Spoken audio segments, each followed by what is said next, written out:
Hello and welcome back दोस्तों, हमारे channel Rajput express में आपका स्वागत है। मेरा नाम नीरज बाबू है। हम इस वीडियो के यूसीएल के माध्यम से कुछ जो डेली काम कर रहे हैं उसमें इम्पोर्टेंट नोटिफिकेशन और जो महत्वपूर्ण बातें हैं वो रश्मि मिश्रा मैम के द्वारा मेल के माध्यम से बताई गई हैं कि क्या क्या हमें फॉलो करना है। जो पुराने बेली है और नए बेली है वो इस वीडियो को लास्ट तक देखें, जिससे आपको सारी जो बातें हैं वो आपको इनवैलिड सुपरवाइजर या इनवैलिड ऑपरेटर के शिकार हो सकते हैं। इसलिए हम आपको बताना चाहते हैं कि जो अपडेट है वो अपडेट के बारे में बताएंगे क्या क्या हमें नहीं करना है, जिससे हमारा यूसीएल है ना एक्टिव हमेशा बना रहे और हम लंबे समय तक कार्य कर पाए। हम पहले तो अपनी मेल पर चलते हैं और देखते हैं कि बताया गया है कि ये देखिए जो सब्जेक्ट में देखिए यूसीएल सेवा के बारे में महत्वपूर्ण निर्देश। तो ये रश्मि मिश्रा के द्वारा मेल के माध्यम से हमें 26 फरवरी को भेजा गया था, जो कि आज हम उसका वीडियो बनाकर आपको दे रहे हैं। और जो भी नए हैं और जो काम कर रहे हैं इस वीडियो को ध्यान से देखें और एक एक पॉइंट को अच्छे से समझें। इसमें हमें क्या नहीं करना है, क्या करना है। इसमें पहले तो दिया है प्री बीएलई।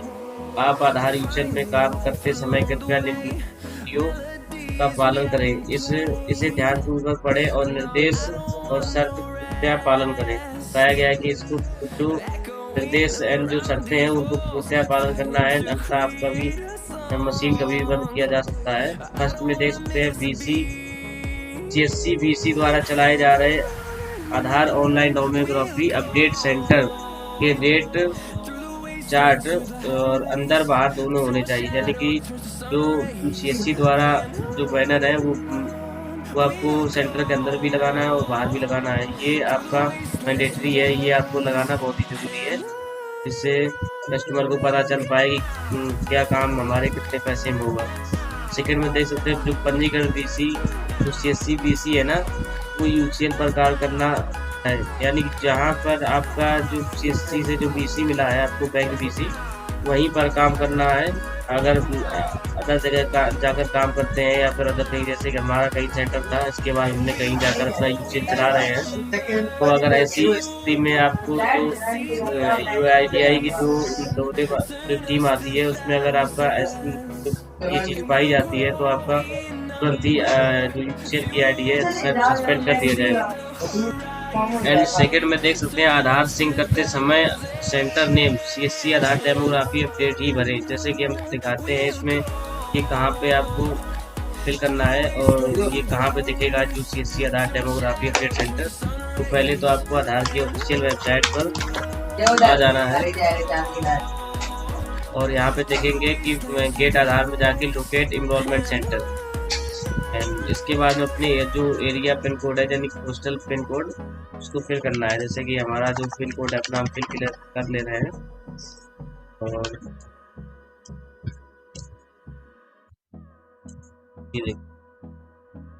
ये देखिए जो हमारा ये सेंटर है, इस सेंटर में जो आपका जो सेंटर नेम है उसमें फर्स्ट में आपको कैपिटल में सीएससी और आधार सेंटर डेमोग्राफी अपडेट सेंटर लिखना है।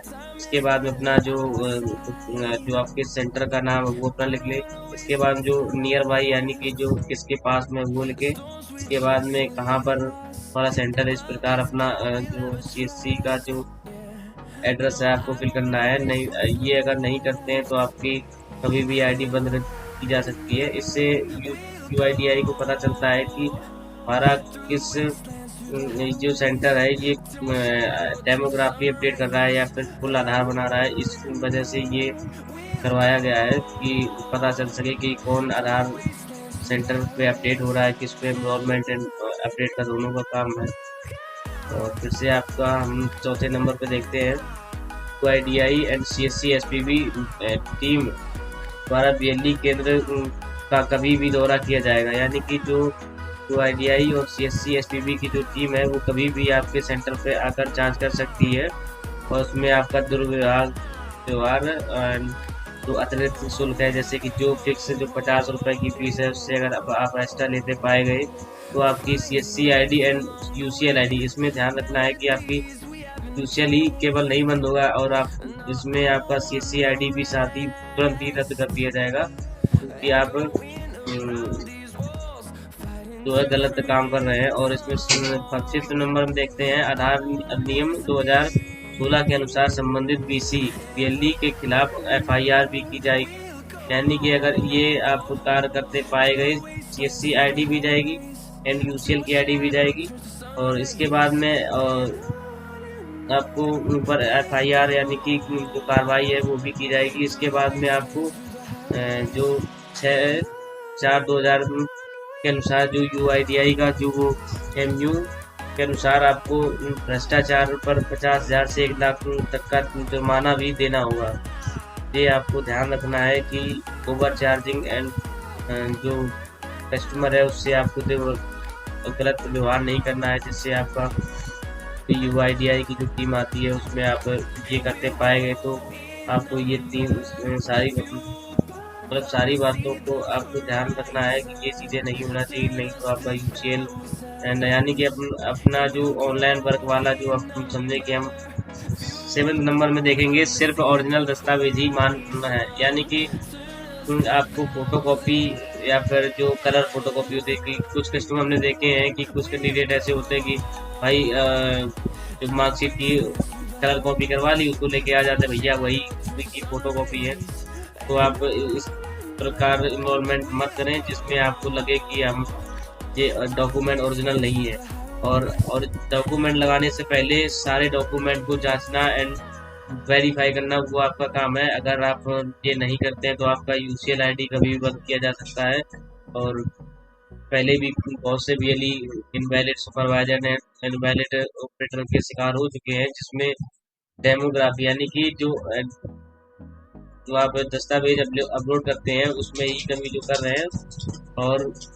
और भी एक चीज़ है कि जो UCL के जो इनवैलिड सुपरवाइजर और ऑपरेटर वाला सिस्टम है ना, इसमें आपको ध्यान रखना है कि जो जन्म प्रमाण पत्र जो बनाते हैं ऑनलाइन, उस जन्म प्रमाण पत्र पर कभी काम नहीं करना है। और जो मार्कशीट है या फिर निवास है उसको ध्यान से चेक करें कि कुछ हमने देखा हमारे पास बहुत से ऐसे केस आए हैं जिसमें कि क्या है कि जो निवास होता है वो एडिट कर देते हैं इसके बाद में और लेके चले जाते हैं और आप बिना कोई जांचे अपलोड कर देते हैं। उसमें आपको जो फ्रॉड केस में चला जाता है वो इन्वॉल्वमेंट, इससे आपका UCL ID जो invalid supervisor and invalid operator का देने लगता है।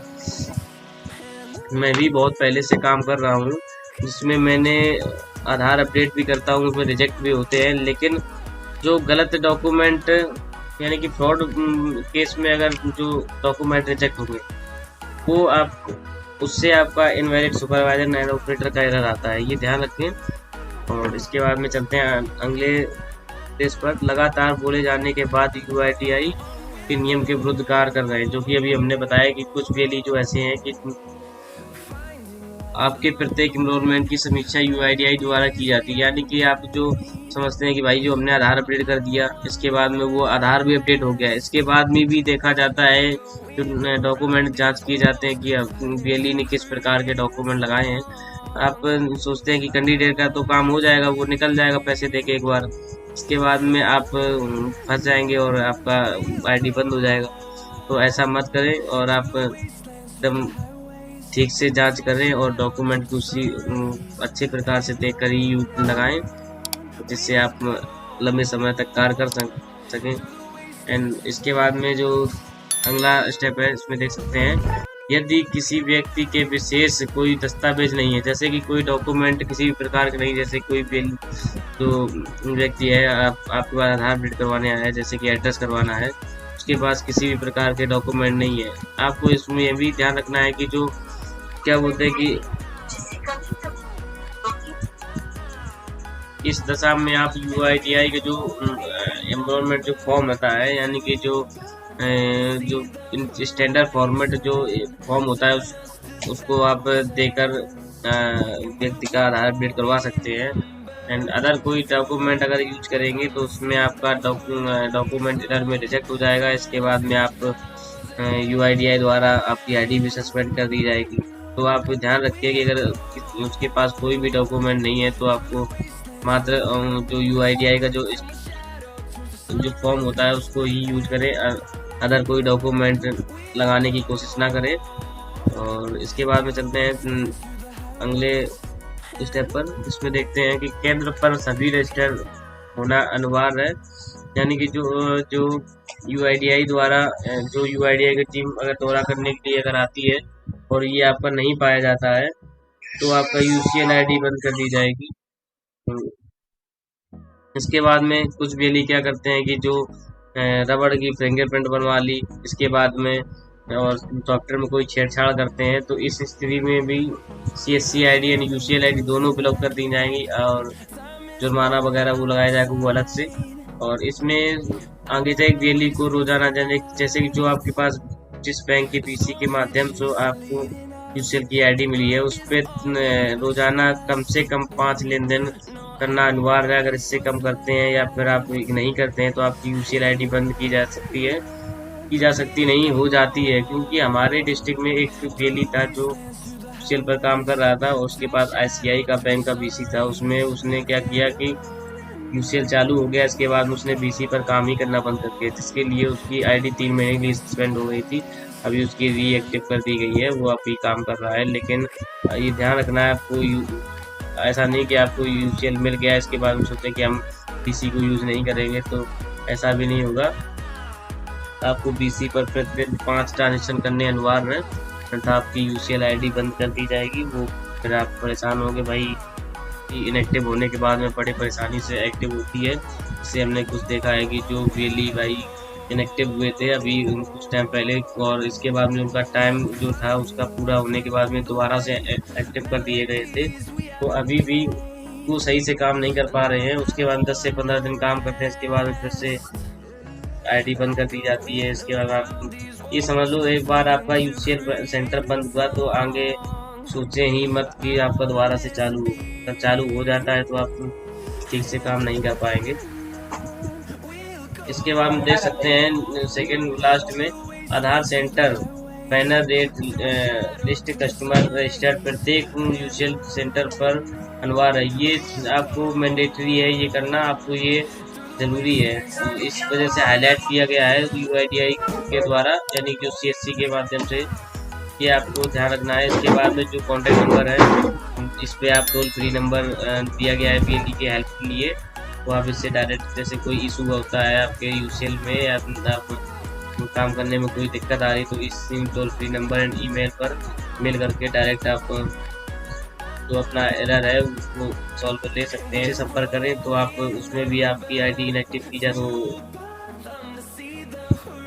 सपोर्ट के लिए यहाँ पे गौरव त्यागी सर हैं, इसके बाद में लक्ष्मी मिश्रा हैं, नीरज अहमद हैं, नवल हैं, यानी कि जो स्टेट पोस्ट ऑफिस का पता यहाँ की कहाँ। के बाद में नीचे कुछ फाइलें अटैच की गई हैं वो आप देख सकते हैं। जैसे कि आप ये कस्टमर के लिए आपको बैनर लगा के रखना है, ये अभी नया आया है, पहले नहीं था। इसमें आपको जैसे कोई इशू होता है तो इसमें जो कैंडिडेट है वो डायरेक्ट अपने इशू को अपने CSC से डायरेक्ट कांटेक्ट करके अपना सोल्यूशन ले सके। यानी के बाद में यहाँ पे वैलिड डॉक्यूमेंट लिस्ट, यानी जो लिस्ट भी दी गई है इसमें आपको कौन कौन से डॉक्यूमेंट कहाँ पे आपको यूज करने हैं उसके बारे में बताया गया है। इसकी सारी जो PDF लिंक है वो आपको डिस्क्रिप्शन में मिल जाएगा, वहाँ से आप चेकआउट कर सकते हैं जो PDF दिया गया है। इसके बाद फर्स्ट में यूजर मैनुअल UCL को किस प्रकार से आपको यूज करना है उसका यूजर मैनुअल भी दिया गया है। जो नई BLE है उनको किस प्रकार अपने UCL पर कार्य करना है सारा कुछ बताया गया है। अबाउट में देख सकते हैं बिना आधार मशीन के सिंगल फिंगर आइरिस डिवाइस और सिंगल आइरिस स्कैनर से UCL सॉफ्टवेयर के माध्यम से डेमोग्राफी अपडेट यानी name address POV email etc मतलब इत्यादि आप अपडेट कर सकते हैं। इससे फोटो में बदलाव यानी बायोमेट्रिक या नए आधार बनाने का कार्य नहीं कर सकते हैं ये आप। इसके बाद सेकंड में देख सकते हैं UCL सर्विस के लिए CC बैंक BC एवं BLE के पास स्वयं का आधार सर्टिफिकेट होना अनिवार्य है। ये आपकी जो UCL के लिए आवेदन करते हैं उसका जो क्राइटेरिया है कि मतलब UCL कौन सा BLE UCL के लिए अप्लाई कर सकता है वो आपको यहाँ पे बताया गया है। और यहाँ पे रजिस्ट्रेशन लिंक, इसके बाद में जो आपको डॉक्यूमेंट RO में भेजना है वो यहाँ पे उसका एड्रेस भी दिया है। इसके बाद में हार्डवेयर एंड उसकी जो स्पेसिफिकेशन है, जैसे सिस्टम आपको क्या रखना है, क्या जैसे आपको लैपटॉप किस प्रकार लेना है वो आपका उसमें बताया गया है। इसके बाद में वेरीफायर के डॉक्यूमेंट के बारे में बताया गया है। इसके बाद में आपको यूसीएल जो सॉफ्टवेयर है उसको इंस्टॉल कैसे करना है, और आईपी जो आपकी न्यू जैसे कि जो आईपी है उसको अपना जैसे चेंज करना चाहते हैं या फिर न्यू आईपी को वायलेट करवाना चाहते हैं तो इस लिंक पर जाके अपना गूगल फॉर्म भर दें और आपका हफ्ते से 10 दिन में आपका जो आईपी है वो चेंज हो जाएगा। इसके बाद में यहाँ पे सॉफ्टवेयर लिंक दिया गया है, इस लिंक से आप सॉफ्टवेयर को भी डाउनलोड कर सकते हैं, यहाँ से सॉफ्टवेयर डाउनलोड करके इंस्टॉल वगैरह कर सकते हैं। इसके बाद में यहाँ पर star file, proxy file link यहाँ से जो ये भी डाउनलोड कर सकते हैं। इसके बाद फिंगरप्रिंट का जो ट्रैवल लिंक दिया है, आयरिस का ट्रैवल लिंक दिया है। इसके बाद में कॉन्टैक्ट पर्सन यानी कि यूसीएल के लिए किसको कॉन्टैक्ट करना है जिससे आपकी यूसीएल की सही जानकारी मिल पाए। इसके बाद में आपका जो यहाँ पे जो डॉक्यूमेंट भेजने का पता भी दिया गया है, इसमें आप देख सकते हैं कि जो डॉक्यूमेंट इस एड्रेस पे आपको हार्ड कॉपी है वो इस एड्रेस पे आपको पोस्ट करना है लखनऊ पे। इसके बाद में जो इंस्टॉलेशन का फर्स्ट प्रोसेस दिया गया है, पहले तो आपको जो सॉफ्टवेयर है सॉफ्टवेयर डाउनलोड करने के बाद बैकस्टेज करना है। इसके बाद में ये सारी फाइलें खुलती हैं, उसमें आपको ये इंस्टॉल करना होता है कि किस प्रकार में इंस्टॉल करना है। इसमें स्टेप बाय स्टेप बताया गया है, जैसे कि आपका ये सॉफ्टवेयर आधार का है, यहाँ पे राइट क्लिक करके डबल क्लिक करके भी सॉफ्टवेयर खोल सकते हैं। इसके नेक्स्ट पेज के लिए खोलेगा और यहाँ पे आई एग्री करना है। इस प्रकार से आप देख सकते हैं, ये पीडीएफ हम अपने डिस्क्रिप्शन में दे देंगे, आपको चेकआउट कर सकते हैं कि आपको किस प्रकार हमें अपना जो यूसीएल सॉफ्टवेयर है इंस्टॉल करना है, अपनी जो क्रेडेंशियल फाइल है किस प्रकार अपलोड करनी है यूसीएल फाइल सॉफ्टवेयर में। और इसके बाद में जब आपका सिंक होता है तो आपको देख सकते हैं यहाँ पे बताया गया किस प्रकार आप उस टाइम जो है ना सिंक करना है। तो पहले में आपको बताया गया है, जैसे यहाँ पे होता है कि एक पहले में आपको परमानेंट सेलेक्ट करना है, इसके बाद में दूसरे में जो सेंटर नेम होता है डालने को, वहाँ पे हमने पहले भी बताया था कि सीएससी आधार डेमोग्राफी अपडेट सेंटर ही करना है। इसके बाद में यहाँ पे जो सबसे लास्ट में होता है कि जो आईपी वाइल लिस्टेड का, यहाँ पे आपको 2 ही करना है, नहीं तो आप अगर नो कर देंगे तो आपका यूसीएल आईडी जो है लॉगिन नहीं होगा। इसके बाद में ये करने के बाद में आपको जो आधार पे रजिस्टर्ड मोबाइल नंबर है उस पर ओटीपी जाएगा। इसके बाद यहाँ फिंगरप्रिंट कैप्चर करके आप अपने यूसीएल के डैशबोर्ड पर लॉगिन हो जाएंगे। और फिर इसके बाद में अपना एनरोलमेंट के बारे में बताया गया है, एनरोलमेंट किस प्रकार करना है वो सारा प्रोसेस दिया गया है। आप इस पीडीएफ को हमारे लिंक डिस्क्रिप्शन में मिल जाएगा, वो आप देखकर समझ सकते हैं कि क्या कैसा करना है। इसके बाद में इधर देख सकते हैं और भी कुछ दिया गया है, उसके बारे में बता दें। यहाँ पे आपको जो रजिस्टर्ड है फॉर्मेट ऑफ रेसिडेंट रजिस्टर्ड और सीएससी आधार केंद्र, यानी जो सीएससी आधार केंद्र किस प्रकार का फॉर्मेट में जो आपको जो रजिस्टर है बनाना है उनको आपको दिया गया है। पहले तो सीरियल, इसके बाद डेट ऑफ अपॉइंटमेंट, यानी कि ये तो यूसीएल में होता नहीं है तो ये आपको कॉलम नहीं बनाना है, क्योंकि ये यूसीएल में होता नहीं कि आप कोई अपॉइंटमेंट करके आए उसके बाद में काम करना है, तो होता नहीं। तो ये आपको बी वाला ऑप्शन है ये हटा देना है, ये नए एनरोलमेंट वालों के लिए है जिसके पास न्यू एनरोलमेंट का सेंटर है। और इसके बाद में रेसिडेंट नेम, ये तो आपको डालना है। इसके बाद में आधार सर्विसेज मतलब यानी कि किस प्रकार का आधार में अपडेट करवाया है रेसिडेंट को, उसके बारे में लिखना है। जैसे कि हमारे पास आया कि मोबाइल नंबर अपडेट करवाया तो मोबाइल नंबर फिल करेंगे। इसके बाद उसने कितना पैसा दिया, इसके बाद में रेसिडेंट का मोबाइल नंबर, रेसिडेंट के सिग्नेचर, यानी कि सिग्नेचर लेना जरूरी है। और इसमें आप सिग्नेचर नहीं लेंगे तो आप ही समझ लोगे, यानी कि अब उससे आप अपना जो अमाउंट है वो देख रहे हैं कि इस वजह से आपको रेसिडेंट के सिग्नेचर भी करवाना है कि जो आप उसे पैसा दिया है वो अपना खुद से वेरीफाई कर सके। और इसके बाद में जो करेक्शन फॉर्म है इसको किस प्रकार फिल करना है वो अगले वीडियो में देखेंगे, लेकिन आप देख सकते हैं ये इनरोलमेंट फॉर्म है, यानी करेक्शन फॉर्म। जैसे कि कोई आधार में अपडेट करवाना जैसे आता है तो मोबाइल नंबर एंड टीओबी वगैरह, तो किस प्रकार इस फॉर्म को भरना है वो अगले वीडियो में देखेंगे। अगर इस इनरोलमेंट नहीं भर पा रहे तो हमारे कमेंट में कमेंट कर सकते हैं और इस जो फॉर्म का डेडिकेटेड वीडियो आपको देंगे। इसके बाद में देख सकते हैं वो तो हम बता ही चुके हैं, वैलिड डॉक्यूमेंट लिस्ट। एंड इसके बाद में ये जो सेंटर पे आपको जो बैनर है वो बैनर लगाने के लिए बताएगी कौन कौन से आपको बैनर लगवाना है। पहले तो आपको फर्स्ट नंबर पे जो एक अंदर लगेगा ये काफ़ी अपडेट सेंटर, इसके बाद में आपको address and daily name mobile number अपना डलवा सकते हैं। और उसके बाद में ये रेट डिस्चार्ज है, चार्ट है, इसको आपको बाहर भी लगाना है और अंदर भी लगाना है, ये दोनों जगह लगाना जरूरी है। इसके बाद में हमारी यही जो काम करना है। और जो नई BLE है और यूसीएल का कार्ड लेना चाहते हैं तो हम इसका भी वीडियो आपको कुछ टाइम में ही आगे देंगे, और किस प्रकार आपको रजिस्ट्रेशन करना है और क्या करना है, कैसे कैसे आपको सारा कुछ प्रोसेस अगले वीडियो में मिल जाएगा। और हमारा वीडियो अगर अच्छा लगा हो तो वीडियो को लाइक करें, चैनल को सब्सक्राइब करें, पास में जो बेल आइकन उसको भी प्रेस करें, जिससे आपको नई वीडियो की नोटिफिकेशन मिलती रहे। चैनल को सब्सक्राइब करना ना भूलें। धन्यवाद।